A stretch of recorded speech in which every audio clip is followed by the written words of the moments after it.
Okay, so this looks like the appropriate dimensions for this. You could change this depth here. You've got 26 deep, but uh, I just made it a reasonable depth, but we could make it whatever, really. I've put 3 doors just because it's so large. Single doors are all open to the left, an adjustable shelf in each. That makes it roughly, what is that height there? About 17 and 3/16 between each. And we can use, if we use this square trim on top, it'll be easy. I could just oversize this piece and then do what we need to get it to land in the right spot in that ceiling. Even if we need to do a taper cut across it, we can. Okay, and then let's go to the kitchen.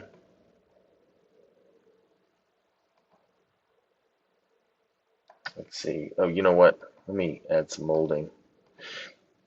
Wasn't sure about extending the end of this fridge. I usually like to enclose it, but it was already kind of crowding this lower here.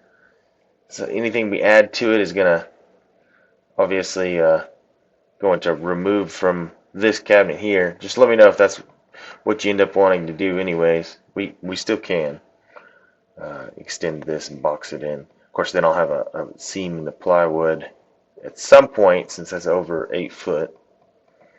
Anyways, the tops all these doors, we could do glass doors up there. That might look nice. If so, we'll need to decide if we want to do the same thing over the microwave. Being as short as it is, here I'll show you what that looks like if it lined up. Then the top opening is technically taller than the bottom opening, so that's the only reason I didn't originally draw it like that. It just, to me, that looks, I don't know, it kind of looks off.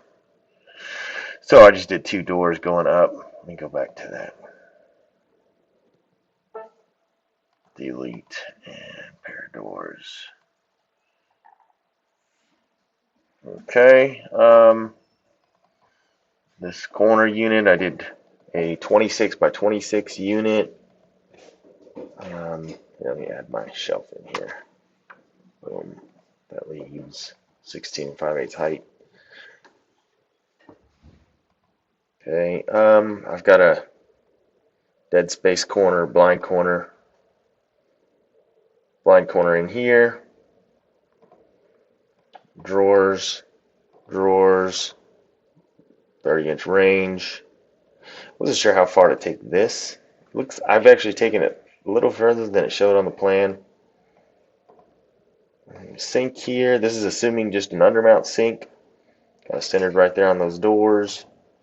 I did drawers over here again. I considered, if you wanted a trash pull out, you could do it there, but being that this is kind of more like kind of has a bar feel, I kind of feel like maybe a trash is not necessary inside the cabinets, but I guess let me know what you want to do there. So, here's this wall. Here's this wall. Seems like you might have like light switch or something right here, I think. But you just double check that. I could have sworn I saw that in the picture. Let me glance at your picture real quick. No, maybe not. No, there's not. There's no light switch because you had your water right here. It looked like maybe you had a switch somewhere in here-ish. I don't know, somewhere in there. Oh no, I guess that's the receptacle for the fridge there. Let me just cycle through the other walls. Let's see here. There's a sink. I centered the sink at roughly 43.5. I could make this wider, technically, if needed. Bring it over some. Really depends on where the plumbing is and the width of the sink and how close you want the sink to be in the corner. It might be better like this anyways. I might just leave it like this. at roughly 45. Okay, anyways, let me know